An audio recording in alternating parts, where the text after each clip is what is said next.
ግንቦት 2003 እኩለ ሌሊት ዳን ሳንደርስ በባለ 5 ኮከብ ሆቴል መስኮት በኩል የፖሊስ መብራቶችን እየተመለከተ ነው። እጆቹ መንቀጥቀጣቸውን አላቆሙም። ከ4 ወራት በፊት በአውስትራሊያ አንዲት ትንሽ ከተማ ውስጥ ድሃ የመጠጥ ቤት አስተናጋጅ ነበር። ከዚያም በአንድ ኤቲኤም ላይ ችግር አገኘ። ትንሽ ችግር ሳይሆን ማለቂያ የሌለ የገንዘብ ችግር። በየቀኑ ሌሊት 7 ሰዓት ላይ የባንክ ስርዓቱ ይቃወሳል፣ ከዛም ይጠልፈዋል። ዳን $1.6 ሚሊዮን በጥሬ ገንዘብ ሰርቋል። ወደ ባሊ በግል ጀቶች በሯል። ከመኪና በላይ ዋጋ ያላቸውን ሻምፓኝ ውስጥ ጠጥቷል። ነገር ግን ዛሬ ማታ ከውጭ የሚታዩት መብራቶች እየጠፉ አይደሉም። የፖሊስ ሳይረኖች ድምፅ እየጨመረ ነው። በሩ ላይ አንድ ሰው አለ። አንድ ተራ ሰው ማለቂያ የሌለው ጥሬ ገንዘብ ለማውጣት የባንክ ስርዓቱን እንዴት ሊጠልፍ ቻለ? ከተነቃበት በኋላ ለምን ያህል ጊዜ ማምለጥ ይችላል? ይህ የዶላር ማተሚያ ማሽን ያገኘው የዳን ሳንደርስ ታሪክ ነው። አብራችሁን ቆዩ።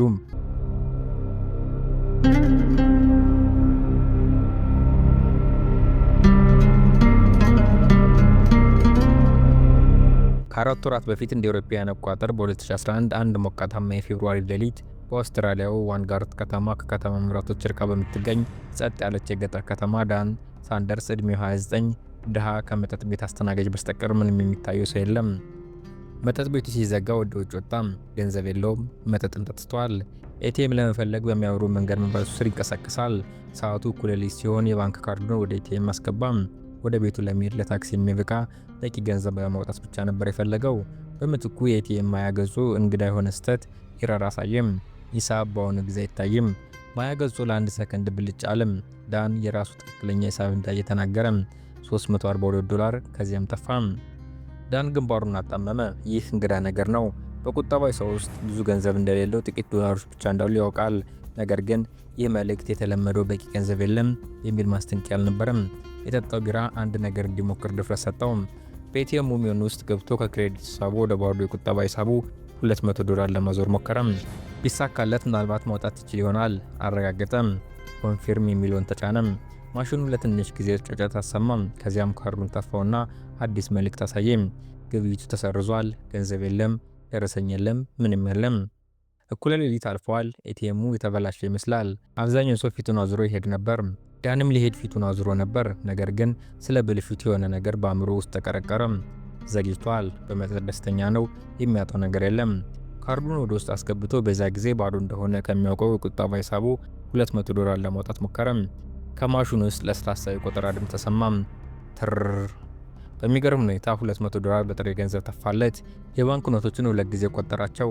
እውነተኛ ገንዘብ ናቸው። የመለያ ቁጥሮቻቸውም የተለያዩ ናቸው። ይህ ህልም አይደለም። ከራሱ በላይ ያለውን የደህንነት ካሜራ በቀይ ቀለም ብልጭ አለ። ዳን ደነገጠ። ካሜራው ሁሉን ነገር ሲቀዳ ቆይቷል። ዳን መንጋጋው ተንጠለጠለ። በእጁ ባለው ኖቶች ላይ አይኑን አጉረጠረጠ። ይህ ሊሆን አይገባም ነበር፣ ግን ነፃ ገንዘብ በሰው አልባው ጎዳና ዙሪያ ተመለከተ። ምንም የማስጠንቀቂያ ደወል የለም። የሚያስቆመው ጠባቂ የለም። የኤቲኤሙ ድምፅና የልቡ ትርታ ብቻ። ከመጠን በላይ ገንዘብ በማውጣት ኦቨርድራፍት ብቻ አምልጦ ይሆን ወይስ ይህ ኤቲኤም ለሂሳቡ አቅም አይነ ስውር ሆኗል? ገንዘቡን በኪሱ ውስጥ እያደላደለ ዳን ወደ መጠጥ ቤቱ በፍጥነት ተመለሰ። አእምሮ እየሮጠ ምንም ነገር እንዳልተፈጠረ ሆኖ ለጓደኞቹ የመጨረሻ መጠጥ ተጋበዘ። ነገር ግን በውስጡ እየተንቀጠቀጠ ነበር። የአጋጣሚ ነገር ነበር። የባንክ ስህተት እንደገና ይሰራ ይሆን? ወደ ቤት በሚወስደው መንገድ ላይ ማሽኑን ዳግመኛ መፈተሽ አልቻለም። ከተማዋ ጸጥ ብላለች። ኤቲኤሙ በጨለማ ውስጥ እንደ ምልክት ያበራል። ዳን እስክንፋሱን ሰብስቦ በዚች ሌሊት ለሶስተኛ ጊዜ ካርዱን አስገባም። በሂሳቦች መካከል ለማስተላለፍ ሞከረ። በዚህ ጊዜ $500 ከዚያም $500 ለማውጣት ሞከረ። ማሽኑ ያለ ምንም ማመንታት ገንዘቡን ሰጠው። ድፍረት አግኝቶ ቀጥሎ $600 ሞከረ። ተጨማሪ ጥሬ ገንዘብ በቀጥታ በእጁ ገባም። ዳን በባዶ ጎዳና ላይ ጮክ ብሎ ሳቀም። ግማሹን አላመነውም ነበር። ለእውነታ ለህይወት የማጭበሪያ ኮድ ቺት ኮድ ያገኘ ይመስላል። ወደ ላይም ወደ ታችም ማለቂያ የሌለው ጥሬ ገንዘብ። ወደ ቤት እስኪሄድ ድረስ ቦርሳው በመቶዎች የሚቆጠሩ ኖቶች ተወጠረ። አእምሮ በተለያየ ሃይማኖቶች እየተሽከረከረ ነው። ነገ ባንክ ያውቃል፣ ነገ ስልክ ይጮሃል፣ ነገ የዳህን ህይወት ያበቃል። ነገር ግን ዛሬ ማታ $1300 በጥሬ ገንዘብ ቆጥሮ ነገ ባይመጣና ባንኩ ባያውቅስ ብሎ አሰበ። የጠዋት ብርሃን በመጋረጃ በኩል ዘልቆ ገባ። ዳን በድካም ይገላበጣል። ያለፈው ሌሊት የአልኮል ቅዠት እንደነበር አምኗል። ከምንም ተነስቶ ገንዘብ ማውጣት እንደማይችል እርግጠኛ ነው። ነገር ግን ትናንት ያልነበረው $2000 የያዘ ወፍራም ቦርሳ በአልጋው አጠገብ ተቀምጧል። የዳን ልብ ዘለለ። እውነት ነበር። በእርግጥም ትንሽ ሀብት ይዞ ወደፊት ተመልሷል።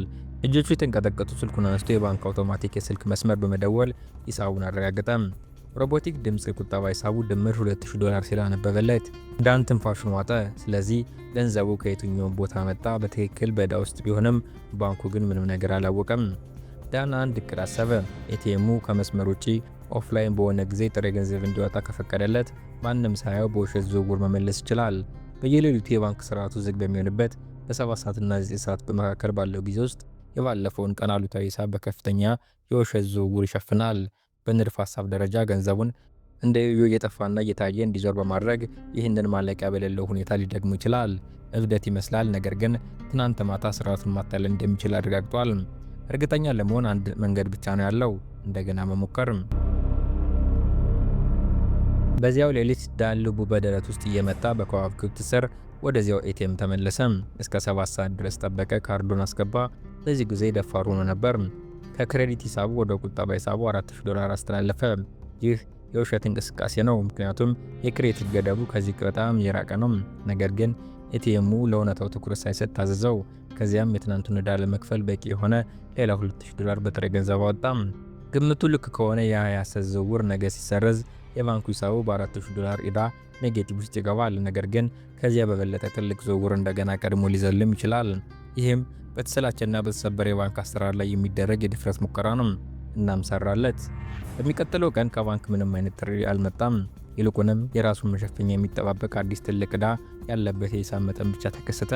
ስለዚህ ዳን ነገሩን ይበልጥ ገፋው። ሌሊት በዝውውር ላይ ዝውውር፣ በወጪ ላይ ወጪ የሂሳብ መዝገቡን ለራሱ በሚመች መልኩ አሰናዳው።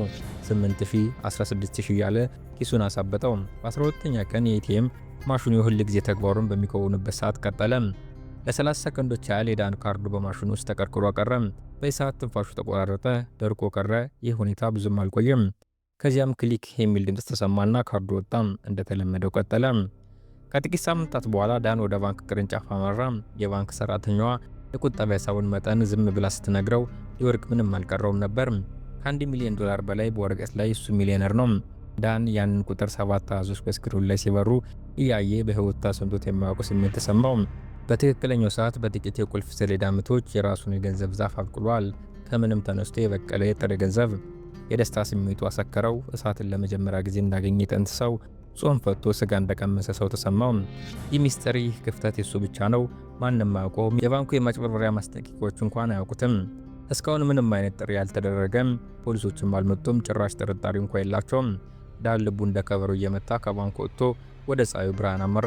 ዕዳዎችን መክፈል ይችል ነበር፣ ግን ለምን እዚያ ጋር ይቆማል? ገንዘብ እንዲያትሙ የሚያስችለውን የቴክኒክ ብልሽት ግሊች ቢያገኙ ምን ያደርጋሉ? ዕዳውን ከፍለው ወደ መደበኛ ህይወቱ ይመለሳሉ ወይስ የሚከፈቱትን አስገራሚ ድሎች ያሳድዳሉ? ዳን ቀድሞውኑ መልሱን ያውቀዋል። የዳን ህይወት ትልቁና አስገራሚው ጉዞ ተጀመረ። በሚቀጥሉት 5 ወራት ውስጥ ገንዘቡን ላም እንደወለደች ገበሬ ይበተነው ጀመረ። በአጠቃላይ $1.6 ሚሊዮን ገደማ። እያንዳንዱ ቀን አዲስ አስገራሚ ብክነት ይዞ ይመጣል። ለቅንጦት ቪላዎችና ለባህር ዳርቻዎች ኮክቴሎች ሲል ለአንድ ሳምንት መጨረሻ ወደ ባሊ ግል ጀት ተከራየ። ፓይለቱ አንድ አስተናጋጅ ባርቴንደር ይህን ሁሉ እንዴት ሊችል እንደቻለ ጠየቀው። የዳን መልስ የተጠና ነበር። ክሪፕቶ። ፓይለቱ ራሱን ነቀነቀ። ሁሉም ሰው በክሪፕቶ ያምናል።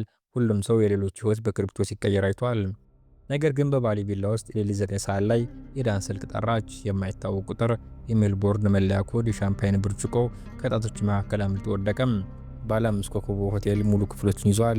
ለሰራተኞቹ እንደ ወረቀት ቁርጥራጭ $100 ጉርሻ ቲፕ ይሰጣል። በአንድ የከተማ መሃል የምሽት ክበብ ውስጥ ዳን ጥቁር ካርዱን በመምታት በቪአይፒ ክፍል ውስጥ ላሉት በሙሉ ሻምፓይን ጋበዘ። የማይረሳ $50,000 ምሽት። ሻምፓይን እንደ ውሃ የሚፈስባቸው ገዢዎች ያዘጋጃል። የመጠጥ ሂሳቡ ብቻ አዲስ መኪና ሊያስገዛ የሚችል ነው። ይህ ሁሉ ግን ለራሱ ደስታ ብቻ አይደለም። ዳን ገንዘቡ ለሌሎች መስጠት የራሱ የሆነ እርካታ እንዳለው ተረድቷል። አንድ ጓደኛ የዩኒቨርሲቲ ትምህርት ክፍያ እንደቸገረው ሲነግረው ዳን ያለምንም ማንገራገር ሙሉን ክፍያ በባንክ ልኮለታል። የሌላኛው ጓደኛ የተማሪ ብድር ሳያቅማማ ይከፍላል። በአንድ ወቅት በቅርበት እንኳን የማያውቀው ሰው ዕዳ ዝም ብሎ መክፈል ስለቻለ ብቻ ከፍሎለታል። ሀሳብና ገንዘብ ካለ የሰዎችን ትልቅ ህልምውን ማድረግ ትችላለህ ሲል በዙሪያው ባለው ድንገተኛ ምስጋና ሴት እየተሞላ ያወራል። ለጥቂት ጊዜ የአካባቢው ዝነኛ ሰው ሆነ። ያ ሂሳብ ከፍሎ የማይጠግበው አስተናጋጅ የነበረው ሚስጥራዊ ሚሊዮነር ስሙን እንኳን የማያውቁ ሰዎች በድንገት አብረውት የመጀመሪያ ደረጃ ትምህርት ቤት እንደተማሩ ያስታውሳሉ። የማያውቁ ሰዎች የገንዘብ ሽታ እየማረካቸው ይጠጉታል። ወንዶች በአዲስ አክብሮት ሲያዩት፣ ቀደም ሲል ዞር ብለው የማያዩት ሴቶች ደግሞ አሁን እያንዳንዱን ቃሉን ለመስማት ሲጓጉ ያስተውላል። ገንዘብ ይዞ መገኘት ወይም ደግሞ ያለ መስሎ መታየት ሁሉም ነገር ይለውጣል። ዳን በዚህ ሁሉ ይደሰታል። ልክ ከፊልም የተቀዳ ምስል ህይወት እየኖረ ነው። የግል ጀቶች፣ የሆቴል ፎቅ ላይ ያሉ ልዩ ክፍሎች እና በሄደበት ሁሉ የሚደረግለት የክብር አቀባበል። ይህ ሁሉ ደግሞ ማንም በማያውቀው የቴክኒክ ክፍተት ግሊች የሚመራ ነው። በየምሽቱ ያችን ትንሽ እኩለ ሌሊት ተግባሩን ይፈጽማል። ያ የውሸት ድራማ እንዳይበላሽ ገንዘቡን በሌሎች የባንክ ሂሳቦች መካከል ያዛውራል። በቀን ብርሃን የፈለጉትን ለመሆን የፈለጉትን ለማድረግ ለሚያገኘው ነፃነት ይህ ትንሽ የሚከፈል ዋጋ ነው። ለቤተሰቦቹ ገንዘቡ ከየት እንደመጣ ያወሻቸዋል። የኢንቨስትመንት ባንክ ሰራተኛ ወይም የቤት ንብረት ሪል ስቴት ነጋዴ እንደሆነ ታሪኮቹን ይፈበርካል። ከእውነቱ በቀር ማንኛውም ታሪክ ይናገራል። በውስጡ ግን የሚኖረው በተወሰነ ጊዜና በተወሰነ ገንዘብ እንደሆነ ያውቃል። ነገር ግን የደስታ ስሜቱ ለማቆም በቂ አልነበረም፣ ቢያንስ ለጊዜው። አንድ ምሽት ሜልቦርን ውስጥ በሚገኝ ውድ መጠጥ ቤት ውስጥ የቅርብ ጓደኛው ጄክ ዳን ካርዱን ለማውጣት ሲሄድ ያዘው። በዳን አእምሮ ውስጥ ያለው ፈንጠዝያ ቆመ። ዝውውሮች፣ እኩለ ሌሊት ላይ ወደ ኤቲኤም የሚደረጉ ሩጫዎች። ባለፈው ሳምንት አይቻለሁ አለው ጄክ። የዳን አፍ ደረቀ። ጄክ ይበልጥ ተጠጋና ወደ ወህኒ እየሄድክ ነው ጓደኛዬ፣ ይህ ሲሆን ደግሞ ማየት አልችልም አለው። ዳን ለቀቀውና ወጥቶ ሄደ። ዳን ሌላ ጠርሙስ አዘዘ፣ ያላቸውን ውድ መጠጥ። በእነዚህ መጠጦች ዳን በሆድ ውስጥ የሚሰማውን የሚቆረቁር ስሜት ገፍቶ ያስወግዳቸዋል። ትልቅ ከፋይ፣ ጀግና፣ የዕለቱ ኮከብ በመሆን በሚገኙ የደስታ ስሜት ተገዝቷል፣ ተውጧል። ቢሆንም ግን ግብዣዎቹ ሲረግቡና ከሀሳቡ ጋር ብቻውን ሲቀር ዳን አልፎ አልፎ ጥላት ሲንዣበበት ይሰማዋል። ልክ ከሩቅ እንደሚሰማ የማዕበል ድምፅ፣ በአእምሮ ጓዳ ውስጥ ያለ ዝምተኛ ፍርሃት። የ2011 የጸደይ ወቅት እያለፈ ሲሄድ የፍርሃት ጥለው እያደገ መጣ። ይህ ለዘላለም ሊቀጥል እንደማይችል ያውቃል። እያንዳንዱ የደስታ ጉዞ መጨረሻ ላይ መንገዱ ይዘጋል። ግን እንዴት ነው የሚሆነው? መቼስ? በ2011 የጸደይ መጨረሻ አካባቢ የዳን ነርቮች ዝለዋል። በአንድ ወቅት በነፃ ገንዘብ ይፈነጭ የነበረው ሰው አሁን በጥላው እንኳ ይደነብራል። በሌሊት ካለበት ቅዠት በድንገት ይነቃል። ቀይና ሰማያዊ መብራቶች በመስኮት በኩል ሲበሩ ይታዩታል። ባለስልጣናት በመጨረሻ ሊጎትቱት እንደመጡ ያስባል። በእጆቹ ላይ የማያልቅ መንቀጥቀጥ ጀምሮታል። የጭንቀት ጥቃት አንዛይቲ አታክስ በድንገት ይነሳበታል። ልቡም ከደረቱ ውስጥ ሊያመልጥ እንደሚፈልግ ሁሉ ይሮጣል። ዳን አንድ ልምድ አዳበረም። በየቀኑ ጠዋት ስሙን ከእስር እና መጭበርበር ፍሮድ ከሚሉ ቃላት ጋር ጉግል ያደርጋል። እስካሁን ምንም የለም። ነገር ግን ያ እስካሁን የምትለዋ ቃል ትልቅ ስጋት አዝላለች። ስልኩ ሲጠራ ይህን ድራማ የሚጨርሰው ሰው ይሆን በሚል ተስፋ ወዲያውኑ ያነሰዋል። ጸጥ ባሉ ጊዜያት ምን እየሆንኩ ነው ብሎ ራሱን ይጠይቃል። ሕይወቱን ሙሉ ሕግ አክባሪ ሆኖ ከቆየ በኋላ አሁን ሁሉንም ሕጎች ጥሷል። ሕሊናውም ዝም ሊል አልቻለም። ይህ በእንዲህ እንዳለ በባንኩ አሁንም አልነቃም። የማጭበርበር መቆጣጠሪያ ክፍሎች አልፎ አልፎ ይደውላሉ። ነገር ግን የሚደውሉት የቅርብ ጊዜው ከፍተኛ ወጪውን ለማረጋገጥ ብቻ ነው። በአንድ የቅንጦት ሆቴል 8000 አውጥተዋል ብለው ይጠይቁታል። አዎ እኔ ነበርኩ ሲል ዳን በስልኩ ላይ ይተነፍሳል። እሺ ምንም ችግር የለውም ለማረጋገጥ ያህል ነው ይላል የባንኩ ሰራተኛ። ሁኔታው የማይታመንና እንዲሁም የሚያስቅ ነው። እዚህ በተሰረቀ ገንዘብ እየኖረ ነው። ባንኩ ግን የሚለው ብቸኛው ነገር ስለመረጡ እናመሰግናለን የሚል ብቻ ነበር። ዳን ግን ከእንግዲህ መሳቅ አይችልም፣ ዝለዋል፣ በጥርጣሬ ታውቋል። በሰኔ 2011 በአንድ ምሽት ዳን ያንን የዝውውር ልማዱን ትቶ ስርዓቱ እውነቱን እንዲያወጣ ፈቀደ። ወዲያውኑ የሂሳብ መጠኑ ወደ ሚሊዮኖች ዕዳ ተመዘገዘገ። ያ ሙሉ ምናባዊ ዓለም እርቃኑን ቀረም። በማግስቱ ጠዋት ስልኩን አንስቶ ድምፁ እየተንቀጠቀደ ወደ ባንክ ስራ አስኪያጁ ደወለ። ለመናዘዝና የቀረውን ገንዘብ ለመመለስ ሞከረ። ስራ አስኪያጁ ግን ንግግሩን አቋረጠው። ጌታዬ፣ ጉዳዩ አሁን የፖሊስ ነው፣ ስለዚህ ጉዳይ መወያየት አንችልም አለው። የዳን ልብ ዝቅ አለ። ስልኩን ዘግቶ የፖሊስ መኪና ሳይረን ድምፅ መጠባበቅ ጀመረ። 1 ሰዓት፣ ከዚያም 2፣ ከዚያም ሙሉ የጭንቀት ቀን አለፈ። ግን ማንም አልመጣም። የተከተለው ዝምታ የሚያደነቁር ነበር። ያ ዝምታ ለቀናት ከዚያም ለሳምንታት ቀጠለ። ዳን ከስር የከፋ ነገርን መኖሩን ተረዳ። ያልመጡት ጉዳዩን እያደራጁ ስለሆነ እንደሆነ ገመተ። እያንዳንዱ ግብይት፣ እያንዳንዱ ወጪ፣ እያንዳንዱ ግብዣ ተመዝግቧል። አሁን ዋናው ጥያቄ ይታሰራል ወይ የሚለው ሳይሆን ስንት ዓመት ይፈረደበታል የሚለው ነው።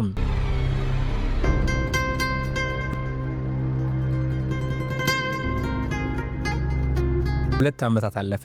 አሁንም ግን በሩን የሚያንኳኳ የለም። የባንኩ 1.6 ሚሊዮን ዶላር ኪሳራ በዝምታ በመዝገባቸው ውስጥ ተሸሽጎ የዳን የጥፋተኝነት ስሜት ደግሞ በሕይወት እያለ ሲበላው እርግጠኛ ባልሆነ ሁኔታ ውስጥ ኖረ። በመጨረሻም ያንን አጠራጣሪ ሁኔታ መቋቋም አቅቶት ጉዳዩን ልባት እንዳገኝ ለማድረግ ወሰነ።